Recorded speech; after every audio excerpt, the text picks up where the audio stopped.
말씀을 가지고 관용의 은혜라는 제목을 하는 기간을 하려고 합니다. 여러분, 자연 만물이 넉넉하지 않습니까? 오곡백과를 보십시오. 도심만 조금만 벗어나면요, 온 천지에 지천에 늘 이것들이 열매들입니다. 자연이 얼마나 풍성한 품인지 몰라요. 오늘 이렇게 자연 여전히 풍성하고 변함이 없는데 현대를 살아가는 우리의 마음은 자꾸만 좁아지는 것 같은 안타까움이 있습니다. 우리가 흔히 그렇게 말하지 않습니까? 사람은 집은 좁아도 얼마든지 함께 살 수 있지만 마음이 좁으면 하루도 함께 살기 힘들다, 흔히 그렇게 말하지 않습니까? 한가히 넉넉한 명절에 덩달아 좀 우리의 마음도 넓힐 수 있으면요, 우리 모두가 평안해질 줄로 믿습니다. 우리 추석이라 부모 형제가 친구들이 모이면 아무래도 두 가지 이유 때문에 우리가 좀 불편을 겪을 수가 있습니다. 첫째는요, 생각이나 태도가, 은행 심사가 내하고 너무 다르기 때문에 불편을 겪을 수가 있습니다. 그러나 여러분, 사람은요, 서로 다른 것이 지극히 정상적이고 그 다른 것 때문에 놀라운 일들이 더 많이 일어난다는 사실을 믿으시면 참 좋겠다 싶은 생각이 들어요. 왜냐하면 그 은행 심사가 나하고 다르다고 해서 틀린 것은 아니거든요. 오히려 한번 더 합시다. 내가 틀릴 가능성이 많습니다. 내가 전적으로 옳다고 생각하지만 전적으로 틀릴 가능성이 많은 것이 우리 인생이라는 사실을 꼭 기억하시고, 그래서 우리가 원망과 불평을 내려놓으시면요, 훨씬 더 좋은 그런 추석 명절이 될 줄로 믿습니다. 또 하나 부탁을 드리고 싶은 것은 기대 수준이 조금 낮아지면요, 나도 마음이 변하고 저도 편하게 살 수가 있습니다. 또 하나 우리가 갈등의 원인이 되는 것이 뭐냐면요, 대부분 우리의 욕심 때문에 물질 문제로 생겨나는 갈등들, 이것 때문에 우리가 좋은 추석에 만났다가 마음이 불편해질 때가 참 많이 있습니다. 사람들은요, 내 것을 조금이라도 손해보면 참지 못하는 경향이 있어요. 아마 오늘 우리의 좌우명은요, 손해보고는 못 살아, 이것이 보편적인 현대인들의 좌우명이 아닌가 하는 생각을 제가 하게 되어집니다. 여러분, 믿음의 가정도 분쟁이 있을 수가 있습니다. 이 욕심 내려놓지 못하면요, 오히려 더 어려움이 많은 것을 볼 수가 있습니다.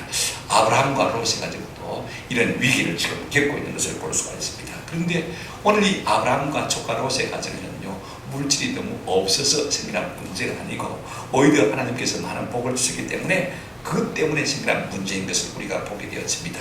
오늘 우리가 이 문제의 원인이 무엇인지, 또 어떻게 이 문제를 해결해야 될지, 또 그 이후에 하나님 주는 은혜가 무엇인지를 좀 살펴보시면서 은혜를 받았으면 참 좋겠다 싶어요. 하나님께서 우리에게 관용을 요구하고 계시는 것을 볼 수가 있습니다. 우리가 살면서 중요한 것은요, 소유보다도 중요한 것은 관계입니다. 아무리 가져도요, 관계가 불편하면 그것이 즐겁지가 않습니다. 오늘 우리가 본문을 통해서 몇 가지를 좀 살펴보십시다. 첫째, 우리가 분쟁의 씨앗이 무엇인지 좀 살펴보려고 합니다. 여러분, 사람은요, 혼자라도 내 속에 항상 갈등이 있습니다. 왜냐하면 두 자아가 싸우고 있지 않습니까? 육신의 생각과 성령의 소욕이 우리 가운데 있기 때문에 항상 갈등합니다. 추석인데 가야 되냐, 예배 드려야 되냐, 예배 드리고 가야 되냐, 이런 마음들이 우리 가운데 사실 많이 있지 않습니까? 그런데 둘 이상만 모이면요, 이 갈등은 훨씬 더 심화되는 것을 볼 수가 있습니다. 그동안 따로 살던 부모, 형제, 일가 친척들이 모였지만은요, 여기에 분쟁이 있을 수가, 얼마든지 있을 수가 있는 것입니다. 한번 생각해 보십시오. 가진 것이 많다고 해서 싸움이 일어나지 않는 것은 결단코 아닙니다. 흔히 우리가 이런 말 하지 않습니까? 저희 있는 사람이 더한다.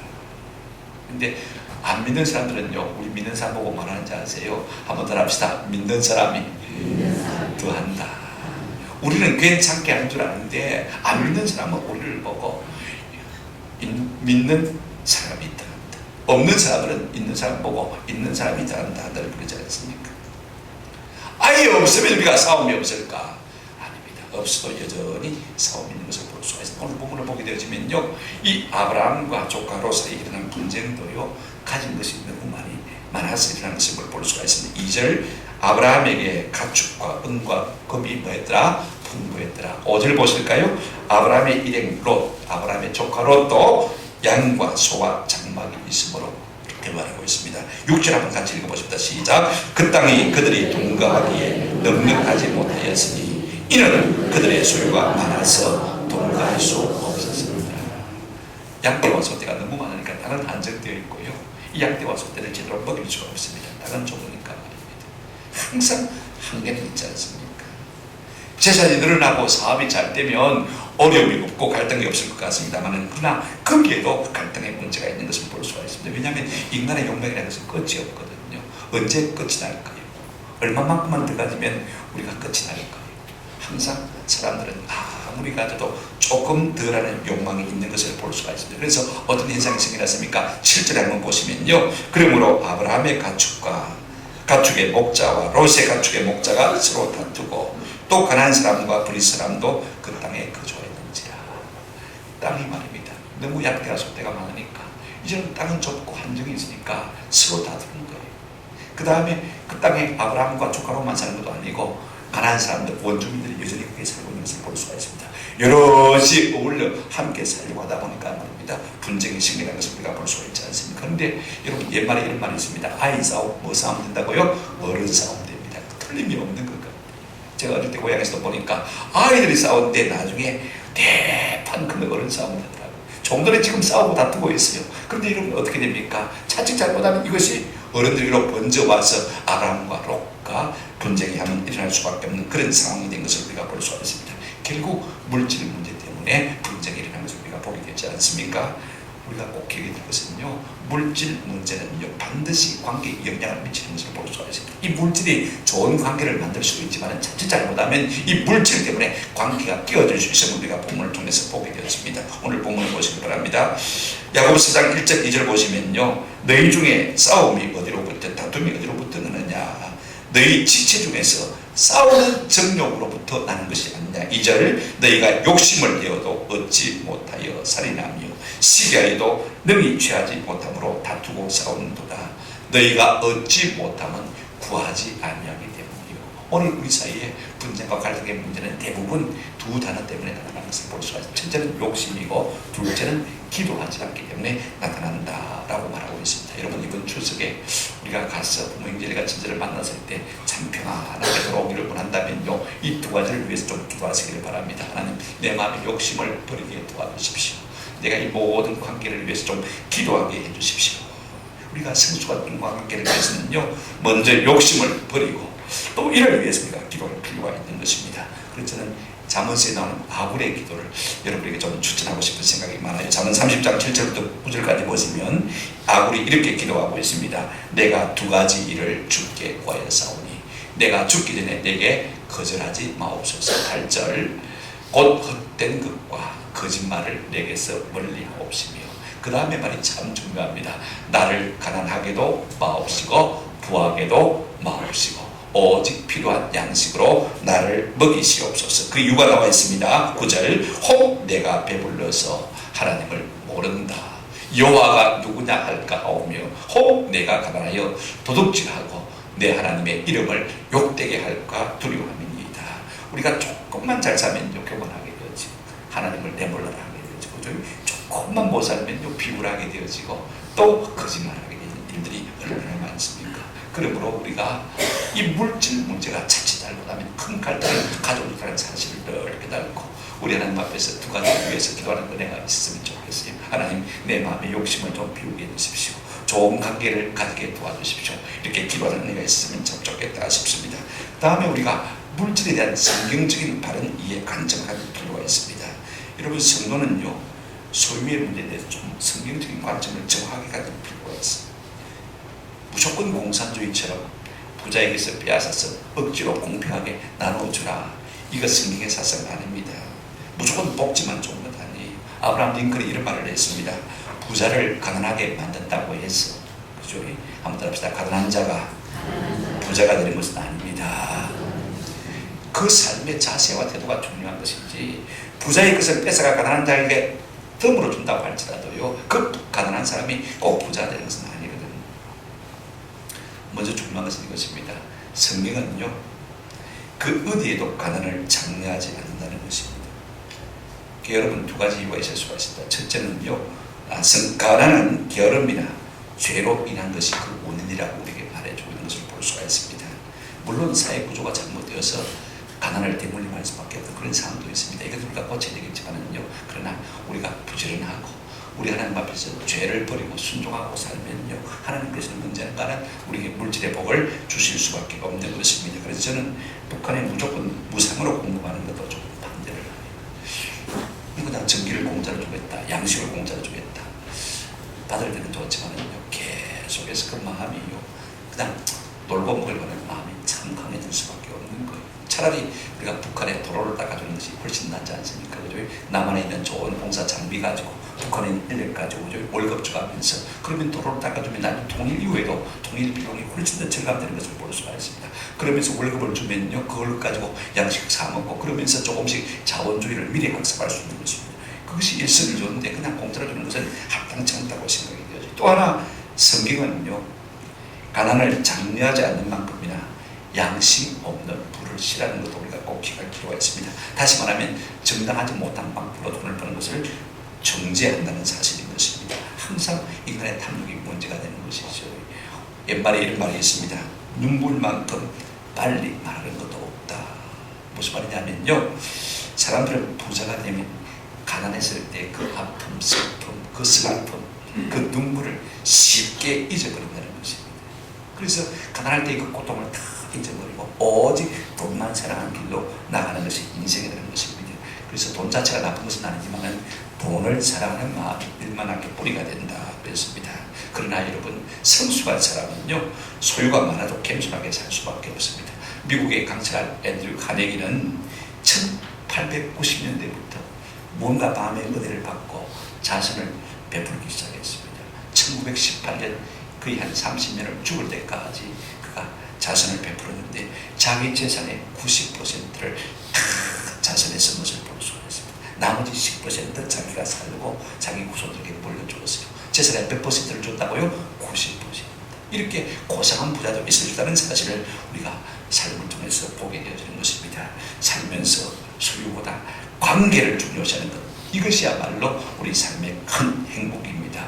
그러므로 우리가 돈 때문에 싸우지 않기로 결심할 수 있는 은혜가 있기를 주님의 이름으로 축원합니다. 자, 그렇다면 이 문제를, 이 아브라함의 가정은 두 번째로 어떻게 해결하고 있는가라는 것을 좀 생각했으면 좋겠습니다. 사람 사이의 대부분의 문제는요, 관용으로, 너그러움으로 해결되는 경우가 참 많습니다. 한 사람이 양보하고 한 사람이 느긋해지고 넉넉한 마음을 가지면요, 갈등이 사라지는 것을 볼 수가 있습니다. 똑같기 때문에 싸움이 일어나는 거 아닙니까? 한 사람이 느긋해지면요, 싸움이 절로 줄어들 수밖에 없는 것입니다. 왜 사람과의 관계가 불편한 것입니까?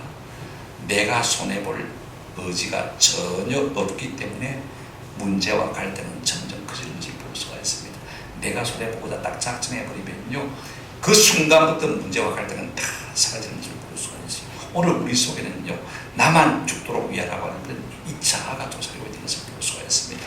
여러분, 자아라는 것은요, 만지면 만질수록 커지는 괴물입니다. 자꾸 어루만져주면요, 이게 자꾸 자기만 위하라고, 자기만 먹여달라고 자꾸 우리에게 때를 쓰거든요. 그러니까 아예 우리가 자아를 먹이지 말아요.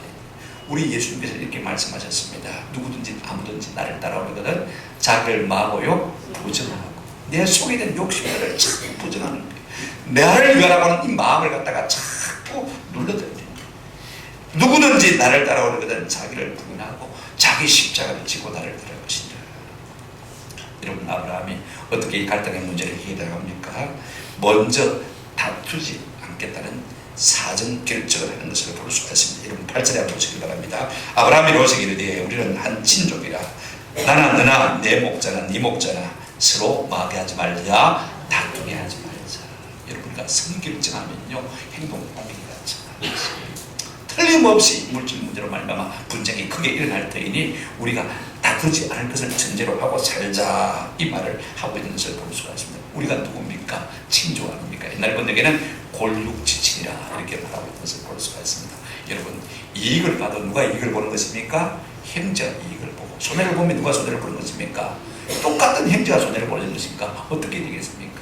제가 이익을 보는 것은 괜찮지만은 제가 손해볼 일은 안 된다. 그러므로 내가 양보하는 것이 낫겠다. 지금 이 아브라함의 마음이 꼭 그 같은 마음인 것을 우리가 볼 수가 있습니다. 형제의식이 참 중요합니다. 이익을 봐도 누가 봅니까? 형제가 보는 것이고, 손해를 보면 누가 보죠? 형제가 보는 것이니까 차라리 내가 손해보고 말지. 이 마음이야말로 다투 다툼을 없앨 수 있는 여지가 참 많은 것을 볼 수가 있습니다. 그런가 하면요, 이 아브라함은 자기의 선지권, 기득권을 다 먼저 내려놓는 것을 볼 수가 있습니다. 보십시오. 아브라함이 연장자입니다. 삼촌이거든요. 그죠? 그 다음에 조카 롯입니다. 아브라함이 영적 리더십을 갖고 있습니다. 조카는 팔로입니다.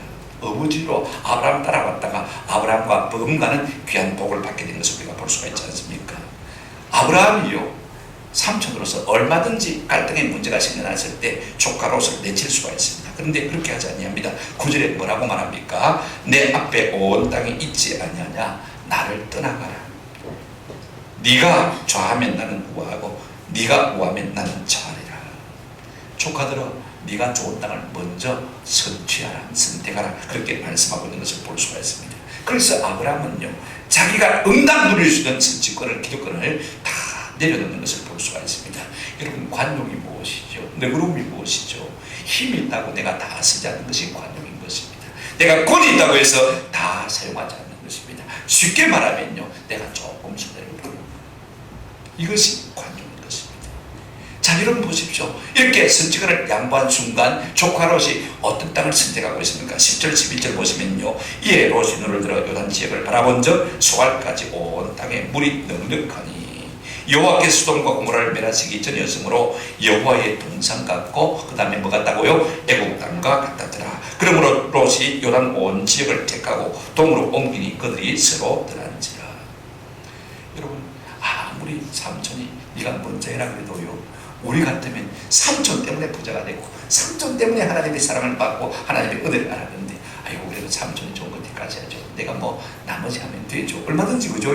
돈 되돌려 줄 수가 있지 않습니까? 그런데 양채롭게도 이 조카 롯이요, 좋은 것을 삼켜버리는 것을 볼 수가 있습니다. 벤자민 프랭클이 이런 말을 했습니다. 인간은 조그마한 친절에는 친절로 보답하고 약간의 호의에는 감사를 표하고, 한번 더 합시다. 큰 은혜에는 변방덕으로 갚는다. 참 롯에게 아주 적합한 말 같아요. 삼촌 때문에 그렇게 은혜와 복을 받았음에도 불구하고 결정적인 순간에 자기 욕심, 자기 속을 다 차려버리는 것을 우리가 볼 수가 있습니다. 그러나 여러분, 사람이요, 지금 당장 눈에 좋아 보인다고 해서 그것이 결단코 좋은 것이 아님을 꼭 기억할 필요가 있습니다. 우리가 뭐 좋은 것을 택하지만 이것이 좋을지 저것이 좋을지는요, 좀 시간이 지나봐야 하는 것 아닙니까? 아무도 모릅니다. 우리가 이 조카 롯의 선택에 대해서 결과를 알고 있지 않습니까? 당장 좋아 보이는 것, 그죠? 에덴 동산 같은 그런 곳을 택했지만 결국은 그 땅을 하나님이 심판하심으로 말미암아 알거지가 되어서 그 땅을 쫓겨나는 롯의 모습을 우리가 나중에 보지 않습니까? 내가 그 무탄 회심의 미소를 지을 수 있을 것 같지만은요, 그러나 꼭 그것이 결국 승리로 이어지지 아니하는 것을 우리가 본문을 통해서 잘 알고 있습니다. 근데 여러분, 아브라함 보십시오. 사람이니까 섭섭하지 않겠습니까? 그죠? 조카 롯이 좋은 거 딱 챙겨버리니까 마음에 섭섭함이 있을 수가 있습니다. 그러나 여러분, 관용이라는 것이 무엇입니까? 집착을 부리는 거예요. 우리가 집중은 성장을 가져오지만요, 무엇인가에 자꾸 집착하게 되면 부패를 가져올 수 있는 밖에 없습니다. 사실 아브라함은 아버지를 잃고 거둘 데 없는 이 조카 롯을 자기가 거둬주지 않습니까? 오늘의 그가 있게 했습니다. 이국 땅의 습관입니다. 자신과 버금가는 불을 갖게 만든 사람 아닙니까? 아브라함이 얼마든지 마음속으로 혹은 조카 롯에게 네가 누구 때문에 부자 됐는데 한마디 할 수가 있습니다. 내가 누군데 삼촌 아니고 내가 연배가 아니고 얼마든지 기득권을 주장할 수가 있습니다. 그럼에도 불구하고 그것을 포기하는, 그 집착을 버리는 사람이 될 때 비로소 관용의 사람이 된 것을 우리가 볼 수가 있습니다. 여러분, 관용은요, 내가 손해보고 다른 사람의 유익을 챙기는 마음이 관용인 것입니다. 여러분, 자녀들이 추석 명절인데 그런 자녀들도 많이 있는 것 같아요. 아들 데리고 말입니다. 저거만 싹 해외여행 가고 부모님 보고 어머니 좀 같이 가시죠, 아버님 좀 같이 가시죠. 이런 방법도 없습니다. 이걸 아는 부모님 마음이 어떻겠습니까? 섭섭하지 않겠습니까? 그죠? 자기 속만 차리는 거. 저도 우리 어머니한테 얼마 전에 그런 말을 했어요. 뭐 요즘 젊은 사람들은 뭐 어른들 지킬 줄 알아 모른다. 그랬더니 우리 어머니가 하는 말이, 니도 젊을 때는 똑같았거든. 별 수가 없는 거예요. 나이가 들고서야, 철이 들고서야 어른들의 마음을 가릴 수 있는 것이지, 나는 괜찮다 그러지만은요, 별 수 없는 것이 인생인 것입니다. 못내 섭섭할 수밖에 없죠. 그렇다고 해서 쑤셔봐야 득이 됩니까? 대충 넘어가야 되는 것입니다. 여러분 TV 퀴즈 프로그램 보니까 모르는 것은요 이렇게 말하더라고요. 통과 넘어가 그러더라고요. 통과 좀 섭섭한 것은 모르쇠로 읽어라고 우리가 넘어가는 것이 관용의 마음. 참 중요해요. 우리 주님이 십자가에 달리셨을 때 제일 먼저 한 기도가 뭡니까? 아버지여 저희를 사하여 주옵소서. 그 다음 말이 참 중요합니다. 이는 그 이유는 그 번역이 맞아있는데 이는 그 이유는 이걸 항상 이어야 돼요. 이는 그 이유는 한번 따라합시다. 자기 하는 것을 알지 못함이니이다. 누가복음 23장 34절 말씀입니다. 몰라서 그랬는데 어쩌겠냐? 패스 분별. 이것이 관용이에요. 오늘 부모가 섭섭해도요 자식이 천들을 들어서 넘어가는 것이 참 주님의 마음인 줄로 믿습니다. 이렇게 우리가 관용을 베풀고 이해하고 내가 손해볼 때 비로소 우리의 가슴이 조금씩 넓어지는 것을 체험할 수가 있습니다. 인간관계가 풍성해지고요 종기를 받는 것입니다. 사랑으로 승리하는 사람이 될 수가 있는 것입니다. 우리가 너그러운 사람이 될수록 우리의 자아가 자꾸 자라는 것입니다. 아브라함은 조카 롯에 대한 집착을 버림으로 말미암아서 나중에 이스마엘에 대한 집착을 버리게 되어지고 이스마엘에 대한 집착을 버리면서부터 저 모리아산에서 자기의 사랑하는 독자 아들 이삭 하나밖에 없는 그 아들을 하나님의 영광을 위해서 번제를 드리기 위해서 칼로 내리치는 장면을 볼 수가 있는 것입니다. 이렇게 집착을 버리지 않으면요 결정적인 순간에 우리 하나님 앞에서 순종하기가 참 어려운 것입니다. 자꾸 포기하고 내 욕심을 내려놓는 훈련을 자꾸 감당해 나갈 때 우리 하나님 앞에서 결정적인 순간에 순종할 수 있고 하나님 앞에 큰 복을 받아 놓을 수가 있지 않습니까?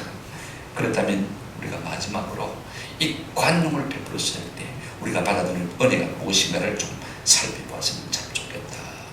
여러분 추석인데 자꾸 아들 좋다고 큰 소리 치지 마시고요. 며느라 친정에 먼저 갔다 온나요? 그래서 저도 며느리 하나 있는데 친정에 먼저 가라 했더니 안 가겠대. 꼭 온다고. 먼저 가라 그러면 옵니까? 갑니까? 안 갑니까? 미안해서 못 가지. 먼저 갔다 온다. 제 동생들은요, 야, 어머니한테 먼저 갔다 왔대. 형님, 우리 처가에 먼저 갔다 와야 되는데. 지난번 갔더니 좀 화가 났을 건데, 둘 다 처가에 먼저 갔다 하더라고요. 그럼 어머니한테 누가 갈겠니? 옆에서 사람이 콕 찔렀어요. 그래, 먼저 갔다 온다 그랬습니다. 어쩌겠어요, 그죠? 그래야 나중에 다시 돌아오는 게 괜찮겠습니까? 이렇게 우리가 관용을 베풀 때 여러분 어떤 은혜가 우리에게 주어지는가 참 중요합니다. 다른 사람을 유익해 하고 내가 좀 손해볼 때 다시 내가 유익하게 되어지는 것이 관용의 법칙인 것입니다. 여러분 우리가 남에게 유익을 베풀고 내가 조금 용서를 받으려면 잠깐 그 순간만큼은 마음의 고통이 있는 것이 사실입니다. 내가 손해보는 것 같고 그죠? 내가 바보 되는 것 같고 그래서 자아가 아픕니다. 그러나 이것은 한순간의 일시적인 현상에 불과한 것입니다. 여러분 관용을 심으면요 반드시 관용의 열매가 한번 따라합시다. 내게로 돌아옵니다. 자문 20장 28절 보시면요 왕이 되고 있습니다. 왕은 인자와 진리로 스스로 보호하고 여러분 경온이 왕을 보여주는 거예요. 내가 다른 사람에게 자비와 긍휼을 베풀 그때 사람들이 나를 지켜줄 줄로 믿습니다. 그래서 내가 유익하게 되는 거예요. 그 다음에 그의 왕위도 인자함으로 말미암아 말이라 견고하리라. 이게 중요합니다. 내가 정치를 잘해서 내 왕위가 견고하게 결단은 아니고 내가 다른 사람에게 관용을 베풀고 자비를 베풀고 긍휼을 베풀고 내가 모든 선을 베풀 때 그들이 내 왕위를 지켜주게 된다. 그 말인 것입니다. 이걸 우리가 관용에 적용할 수가 있지 않겠습니까? 조카 롯에게 선지권을 양보했더니 여러분 어떻게 되어지는 것입니까? 14절 15절에 보시면요 롯이 아브라함을 떠난 후에 여호와께서 아브라함에게 이르시되 너는 눈을 들어 너 있는 곳에서 북쪽과 남쪽 이게 번역이 좀 그래요. 그 다음에 동쪽과 서쪽 옛날 번역에는 그냥 관용어구니까 따릅시다. 동서남북을 바라보라. 번역을 잘한다고 했는데 조금 더 복잡해 해버렸어요. 동서남북을 바라보라. 얼마나 좋아요. 그죠? 자 이렇게 보십시오. 뭐라고 했습니까? 그 다음 말씀 보이는 땅을 내가 너와 내 자손에게 주리니 영원히 되리라. 인간적으로 얼마나 씁쓸한 순간입니까? 저 조카 롯이 나를 배신하다니 그죠? 슬픈 생각이 들 수밖에 없는 것입니다. 그럼 나는 어떻게 사는데? 마음에 적막한 생각이 들 수밖에 없는 거예요. 아픔과 슬픔이 이 아브라함의 마음을 사로잡았을 것입니다. 그러나 하나님이 아브라함의 마음을 아시고 그 위에 아브라함에게 나타나셔서 이렇게 말씀하신 것입니다. 오늘 말씀이 무슨 말씀인지 아세요? 아브라함아, 섭섭하냐? 내가 네 마음 안다. 내가 네 마음 안다. 조금만 참아. 내가 네가 볼 수 있는 모든 땅을 네게 줄게. 동서남북을 바라봐. 땅만 주는 것이 아니라 자식들도 줄게. 하나님께서 지금 아브라함을 위로하고 나서는 모습을 우리가 보게 되어주는 것입니다. 하나님은 우리의 손해를 아십니다. 우리의 사랑의 마음을 아십니다. 우리의 관용을 아십니다. 그리고 하나님께서 어떻게 하신다고요? 반드시 갚아주시는 하나님이신 줄로 믿습니다. 어떻게 해요? 본문을 보시기 바랍니다. 16절 보시기 바랍니다. 내가 내 자손이 땅에 티끌 같게 하리니 사람이 땅에 티끌을 능히 셀 수 있을 텐데 내 자손도 세리라. 아브라함에게 먼저 무수한 자식을 약속하고 있는 것을 볼 수가 있습니다. 여러분, 아브라함은요 75세 하나님의 부름을 받았지만 자식이 지금까지 있습니까? 없습니까? 없습니다. 그 마음의 소원이 뭐겠어요? 많은 재산도 중요하지만 그 많은 재산을 이어줄 누가 있어야 되겠습니까? 자식이 있어야 행복한 것이지 그 자식 재산을 누릴 자식이 없다면 마음의 불행이 있을 수밖에 없는 것입니다. 하나님은 아브라함의 마음의 소원을 다 알고 계십니다. 가장 큰 소원이 무엇인지를 알고 계시고 내가 내게 뭐를 주마? 자식을 주마. 한두 명 아닙니다. 그죠? 땅의 티끌 같은, 바다의 모래 같은, 하늘의 별과 같은 자식을 주겠다. 하나님은요 우리의 아픔도 슬픔도 손도 아시고 우리에게 갚아주시는 좋으신 하나님이신 줄로 믿습니다. 두 번째 뭘 약속하십니까? 17절 보시기 바랍니다. 너는 일어나 그 땅을 종과 행으로 두루 다녀보라. 내가 그것을 네게 주리라. 지금 사실 자기 이름으로 된 땅 한 편 없습니다. 조카로서 좋은 것을 선택했기 때문에 자기는 망하는 것 같습니다. 근데 하나님은 약속하십니다. 내가 동서남북을 바라봐라. 내가 종과 행으로 행하는 모든 땅을 네게 마겠다 주겠다. 결단코 손해가 아니라는 말씀인 것입니다. 여러분, 관용과 온유, 이것은 참 비싼 말입니다. 우리 예수님 마태복음 5장 5절에서 이렇게 말씀하고 있습니다. 온유한 자는 복이 있나니 그 보상이 뭐예요? 땅을 기업으로 받을 것이며. 내가 베풀고 내가 손해볼 때 하나님이 우리에게 약속하신 상급이 무엇이냐? 한번 더 합시다. 땅을 기업으로 줄 것이며. 10편 37편 11절에도 그러나 온유한 자들은 땅을 차지하며 풍성한 화평으로 절구하리이다. 갈바봐야 싸움만 일어나고 갈등만 일어나고 오히려 손해만 있습니다. 그러나 우리가 온유와 관용을 베풀 때 하나님께서 풍성한 땅을 넘치도록 우리에게 채워주시겠다 약속하셨습니다. 할렐루야. 하나님이 알고 계십니까? 모르고 계십니까? 알고 계시는 것입니다. 내만 손해보면 나는 못 되는데 천지바보죠. 그러나 그렇지 않습니다. 내가 보는 손해도 가시고 내 마음의 소원도 가셔서 오늘 이 아브라함에게 자식과 땅을 주시겠다고 약속하는 것을 볼 수가 있습니다. 씨와 땅. 여러분 생각해 보십시오. 무슨 약속입니까? 자, 백성이 있어요. 땅이 있어요. 우리가 나라가 되려면 3요소가 있습니다. 자, 뭐가 있어야 됩니까? 백성이 있어야 되겠죠. 그 다음에 뭐가 있어야 되겠습니까? 영토가 있어야 되지 않습니까? 그 다음에 주권이 있어야 됩니다. 주권이 국민에게 있으면 민주주의 국가가 되죠. 그죠? 그런데 주권이 하나님께 있으면 하나님의 나라가 되는 것입니다. 보십시오. 이제 아브라함에게 자식이 생기고 백성이 생겨나고 아브라함에게 땅이 생겨나고 그 다음에 하나님께서 그 가정을 다스리고 그 후손을 다스린다면 이 아브라함의 가정이 뭐가 되십니까? 하나님의 나라가 되어지는 것입니다. 이 같은 복을 주겠다고 지금 하나님께서 이 아브라함에게 약속하고 있는 것을 볼 수가 있습니다. 저는 개인적으로 이사야 58장 10절 12절 말씀을 참 좋아합니다. 자, 한번 보십시다. 저는 제가 관용을 베풀 때마다 하나님께서 이런 은혜를 제게 주셨으면 좋겠어요. 10절 보시면 줄인 자에게 내 심정을 통하며 괴로운 자의 심정을 만족하게 하면, 여러분 이게 무엇입니까? 줄인 자에게 우리의 심정을 같이 하고 가난한 자에게 마음을 같이 하고 괴로운 자의 심정을 망하면 위로하고 만족하게 하면 이것이 곧 관용을 베푸는 것이고 이것이 온유한 사람인 것이 아닙니까? 그죠? 자, 그렇게 할 때 하나님께서 우리에게 어떤 약속을 하고 있습니까? 내 빛이 흑암 중에서 떠올라 내 어둠이 낮과 같이 될 것이며 그랬습니다.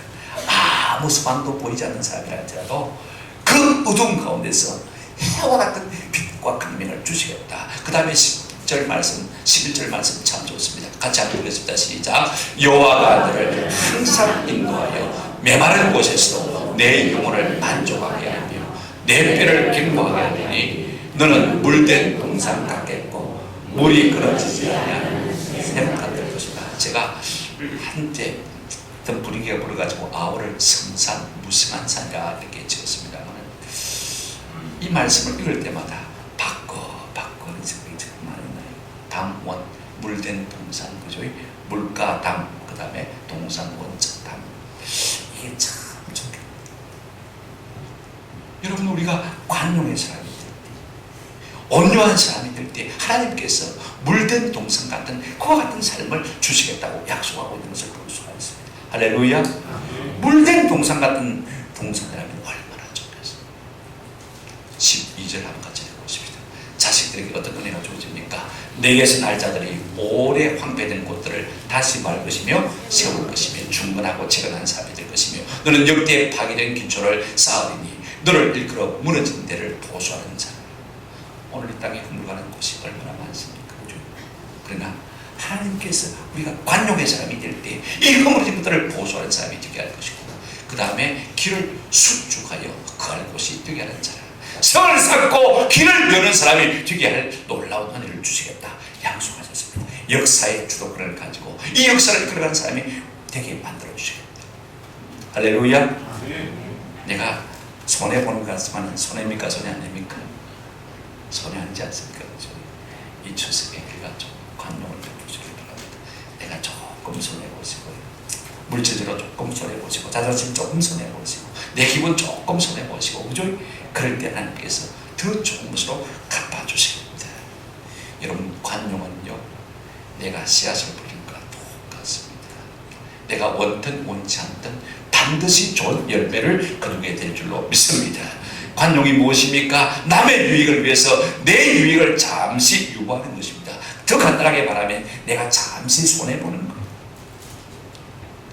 그러나 누가 갚아주신다고요? 하나님이 갚아주신다. 이 같은 은혜가 저와 여러분에게 이 추석 명절에 풍성하시기를 주님의 이름으로 축원합니다. 말씀을 맺습니다. 우리가 살면서 소유보다 중요한 것은 관계입니다. 아무리 가져도요, 관계가 들리면 그걸 누리지 못하는 어리석고 불행한 사람이 되고 마는 것을 볼 수 있습니다. 좀 적게 가져도요, 관계가 좋으면요, 사방에서 도와줘요. 저는 오늘 아침에 나도 모르게 하나님, 내가 은퇴하고 나면 돈으로 사 먹는 것도 없게 해주십시오. 쌀도 안 사 먹게 해주시고, 생선도 안 사 먹게 해주시고, 반찬도 안 사 먹게 해주시고, 자연에서 나는 것으로 먹고 마실 수 있도록 하나님 은혜를 주십시오. 나도 모르게 그런 기도가 나오더라고요. 이런 생각해 보십시오. 내가 뭘 많이 가졌겠다고 행복한 건 아닙니다. 좀 적게 가져도 사람들과 관계가 좋으면요, 얼마든지 행복한 삶을 누릴 수 있는 집이다. 여러분, 소유를 위해서, 소유는요, 관계를 위해서 사용하는 것이 지혜입니다. 누가복음 16장에 보게 되지만 지혜로운 정직 이야기 나옵니다. 그죠? 이 종이 말입니다. 주인의 것을 잘못 사용했어요. 그래서 쫓겨날 판이었습니다. 그때 이 종이 어떻게 합니까? 주인에게 빚진 사람을 다 불렀어요. 얼마 빚었노? 100만 원 빚었는데요, 50만 원을 꽂았어요. 불렀어요. 200만 원 손해받니 빚졌는데요, 100만 원을 꽂았어요. 주인의 것을 지 마음대로 다 깎아주는 거예요. 유한의 주인에게 쫓겨나는 것, 유한의 주인에게 쫓겨나는 것. 여러분, 다른 사람에게 긍휼을 베풀었습니다. 그죠? 관용을 베풀었어요. 자, 그러면 쫓겨나면 어떻게 되겠습니까? 자기에게 은혜를 입은 사람이 가만히 있겠습니까? 가만히 있겠습니까? 한번 생각해 보십시오. 내가 저 사람 100만 원 빚졌는데 저 사람이 50만 원 깎아줬다 이가, 내가 갚아야지. 은혜 보답해야지. 이게 지혜로운 정직이다라고 우리 주님께서 말씀하신 것을 볼 수가 있습니다. 이 추석에 우리가 좀 관용을 사람들에게 보여주셨으면 좋겠습니다. 좀 너그러워지는 것입니다. 내 마음을 비우는 것입니다. 여러분, 믿음이 무엇입니까? 지금 손해보고 하나님께서 다음에 채워줄 것을 기대하는 것이야말로 진정한 믿음인 줄로 믿습니다. 오늘 우리 가운데 이런 마음이 있었으면 참 좋겠습니다. 우리가 이 땅을 살면서 하나님과의 관계도 중요하지만 좀 사람과의 관계에 대해서 좀 생각하십시다. 디도서 3장 1에 바울이 디도에게 이렇게 말하고 있습니다. 아무도 비방하지 말며, 그 다음부터 우리가 같이 읽겠습니다. 시작. 다투지 말며 관용하며 범사에 온유함으로 모든 사람에게 나타낼 것을 기억하게 하라. 이번 추석에는 좀 제가 인간 안 되는데 절대로 그런 말 하지 마십시오. 남 비방하지 말고, 비판하지 말고, 마지 말고, 다투지 말고, 마지 말고, 다투지 말고, 관용하며 범사에 온유하며, 이것만 마음에 새기시고 돌아가시기를 바랍니다. 사울은 빌립보서 4장 5절에서 너희 관용을 모든 사람에게 알게 하라. 주께서 무엇이니라 가까우시니라. 여러분, 우리가 자기에게 긍휼을 베풀어야 주님이 오셔서 우리를 심판하실 때 관용 있는 긍휼 있는 심판을 베푸실 것이다, 그 말입니다. 문자적으로 그 말인데, 저는 이 말을 좀 이렇게 해석하고 싶어요. 네가 남을 불쌍히 여기고 네가 좀 손해보면 하나님께서 너를 가까이 하실 것이다, 이렇게 이해를 했습니다. 우리가 다른 사람을 불쌍히 여기고 내가 손해볼 때 하나님이 우리와 마신다고요? 가까이 하신다. 아멘.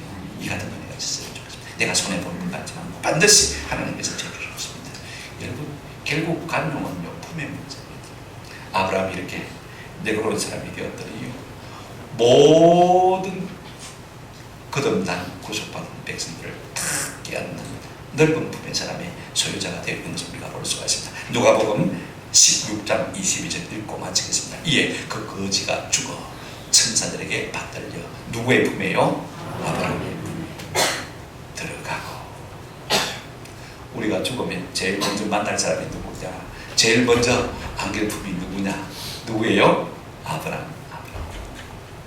그만큼 아브라함은 넓은 품의 소유자가 되어 있는 것을 우리가 볼 수가 있습니다. 여러분, 우리가 이 아브라함이 이와 같은 놀라운 관용의 사람으로 말미암아 저 천국에서도 넓은 품으로 복을 받고 있는 것을 우리가 볼 수 있지 않습니까? 우리 모두가 이 같은 은혜를 누리시기를 주님의 이름으로 축원합니다. 아멘.